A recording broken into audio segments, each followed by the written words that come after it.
Auzubillah minasyaitanirrajim. Bismillahirrahmanirrahim. Geachte broeders en zusters, assalamualaikum warahmatullahi wabarakatuh. Vandaag zal ik het hebben over het stellen van prioriteiten in ons leven. In het leven wordt er vaker gesproken, gediscussieerd over zaken zoals: is er een leven buiten aarde? Over zaken zoals tv-series, voetbalwedstrijden, etc.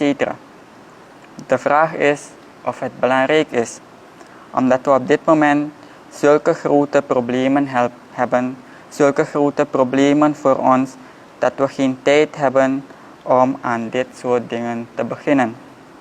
Wanneer mensen vragen: wat is uw mening over de jaardag van de profeet? Dat is geen probleem, broeders en zusters.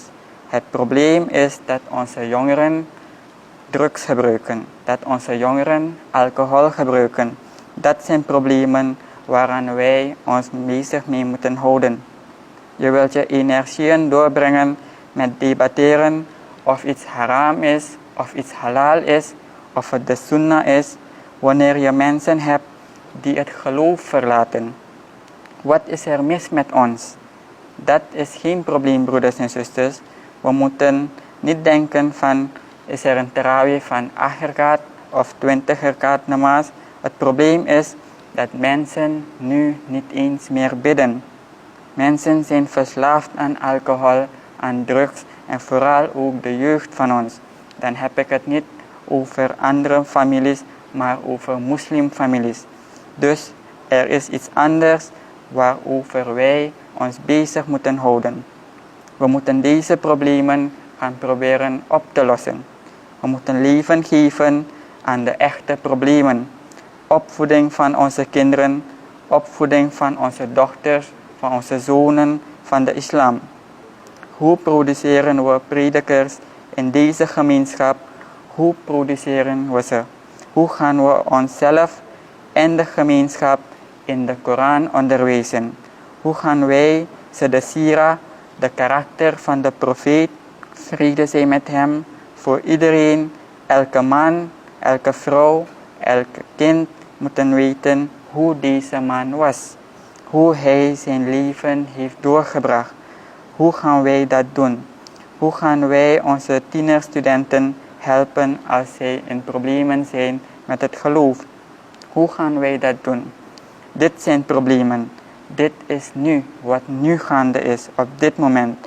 Andere dingen zijn sowieso interessant. Ik zeg niet dat het oninteressant is. Maar het gaat omtrent de prioriteiten. Onze mentaliteit moet worden: wat is prioriteit? Wat is de echte focus? En daarmee bedoel ik geen gebrek aan respect, maar ik geloof dat dit de gemeenschap wel schaadt. Wat de Koran prioriteit geeft, moet ook prioriteit voor ons zijn. Wat de Koran geen prioriteit geeft, is geen prioriteit voor ons. Broeders en zusters, mensen komen en vragen: waar is Allah? Is hij in de 7e hemel of is hij overal? Heeft Allah die vraag gesteld aan ons? Heeft de Sahaba die vraag gesteld? Hebben ze deze vraag herhaaldelijk gesteld? Nee, onze prioriteiten moeten de prioriteiten van de Koran zijn. Deze dingen die we het meest herhalen, zijn de dingen die Allah het meest herhaalt. En wat herhaalt Allah het meest, broeders en zusters? Dat is taqwa, vroomheid hebben. Heb taqwa, zegt hij steeds in de heilige Koran. En wat herhaalt Allah het meest, broeders en zusters? Wees niet zoals Bani Israël. Wees niet zoals hen. Dat is wat Allah het meest herhaalt. En dat is wat wij ons mee bezig moeten houden. Dit is wat onze grootste zorg moet worden. Onze prioriteit. We moeten wegkomen van afleidingen. Dat doen we echt als een gemeenschap. Een andere opmerking: dat wij als moslims niet eens bidden, of zelfs voor de vorm, of gewoon om snel vanaf te kunnen komen. Ze hebben ongepaste soorten bijeenkomsten. We houden ons bezig met allerlei niet toegestane zaken. Maar als we bijeen zitten en over de islam bespreken, dan zeggen we van, ach, wat is de islam? Wat zegt de islam over de zevende hemel? Wat is dat? Wat zegt islam over slavernij? Wat zegt de islam over 4 vrouwen? Wat is dit probleem met 4 vrouwen? Dit is alles wat zij weten over de islam. Weet u waarom? Omdat zij zo diep in zonde verdrinken dat ze niet de juiste problemen willen aanpakken. Dat is echt een groot probleem. Dus ze hoeven dat niet aan te pakken, maar ze willen nog steeds over de islam praten. Dus ze praten over iets anders aan de kant in de islam dat niet met mijn echte leven te maken heeft. Waarom zegt de Koran iets over het paradijs? Dat moeten wij onszelf afvragen. Broeders en zusters, de vraag is die wij onszelf moeten stellen: wat gaat met jou gebeuren op de dag des oordeels? Wat gaat met je gebeuren? Mensen komen vragen: wat krijgen vrouwen in het paradijs? Allah zal voor hen zorgen. Maakt u zich daarover niet druk. De vraag is: kom jij wel daarin terecht? Wij moeten realistische moslim blijven. Realistisch zijn. We behandelen de realiteit in het veld en we kijken naar onze religie en we zoeken naar de oplossingen voor de problemen waar we nu voor staan. We moeten een revolutie in de islam brengen, studies nodig hebben die dit allemaal teweeg brengen. We moeten de problemen bestuderen die de umma of de gemeenschap momenteel treffen, niet de oude kwesties. Niet de problemen waar niemand baat bij heeft. Niet de problemen die niemand van jullie tot een betere moslim kan maken.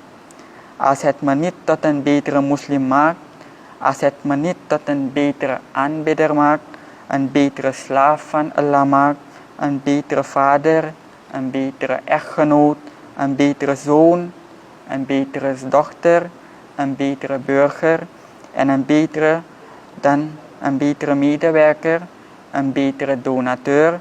Het heeft man geen zin om zich daarmee dan bezig te houden. Daarvan moet je dan ver weg blijven. Praten over wat de gemeenschap nodig heeft. Waarom denken wij niet daarover? Wat is de dien of de religie van de moslim? Wat moet deze dien of religie de moslim geven? Broeders en zusters, daarin moeten wij onszelf gaan verdiepen. Daarin moeten wij onze jongeren sturen. Hebben wij deze problemen nodig, maar we bestuderen deze kwesties niet eens. We willen wel graag, maar we doen er niets mee veel. We komen met scripties of onderwerpen en we gaan dit soort dingen diep gaan bestuderen, maar wie profiteert ervan? Niemand. En iedere geleerde, we laten het allemaal achter. Dus de geleerden moeten wij proberen hun aan te geven wat de echte problemen zijn in de gemeenschap. Wat de onderwerpen zijn waarmee wij te kampen hebben. Sommige geleerden komen daaruit en beginnen problemen aan te pakken die daadwerkelijk te maken hebben met het leven van een moslim en wat er in de wereld gebeurt. We moeten dat pushen en verder stuwen. We moeten onze umma's, onze geleerden duwen om ons oplossingen te doen geven. Wat is er dus aan de hand met ons? We moeten ze dat geven, zodat wij op de juiste begeleiding door hun kunnen verwachten. We moeten ze daarin duwen. Dus broeders en zusters, mogen wij onze jongeren onderwijzen en hun de begeleiding geven die nodig is om door dit leven naar boven te komen. Mogen Allah onze harten en onze geloof sterken. Zadakallahu azim.